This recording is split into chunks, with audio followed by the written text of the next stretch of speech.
Hi అండి అందరికీ. Omelette ఇలా ఒకసారి వేయండి, మంచి టేస్టీగా ప్లఫీగా మళ్ళీ మళ్ళీ వేయమంటారు, అంత టేస్టీగా ఉంటుంది.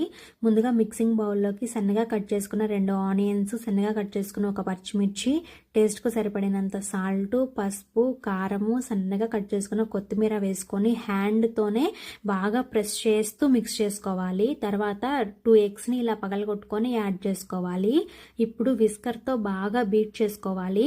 ఇలా బీట్ చేయటం వల్ల ఆమ్లెట్ అనేది ప్లఫీగా వస్తుంది, మంచి టేస్టీగా ఉంటుందన్నమాట. ఇలా బాగా బీట్ చేసిన తర్వాత స్టవ్ మీద ప్యాన్ పెట్టుకొని, ప్యాన్ బాగా వేడైన తర్వాత కొంచెం ఆయిల్ వేసుకొని ఈ ఎగ్ మిశ్రమాన్ని యాడ్ చేసేసుకోవాలి. తర్వాత పైనుంచి కొంచెం ఆయిల్ వేసుకొని కంపల్సరీగా మూత అయితే పెట్టుకోవాలన్నమాట. మూత పెట్టిన తర్వాత లో ఫ్లేమ్లోనే ఉడికించుకోవాలి.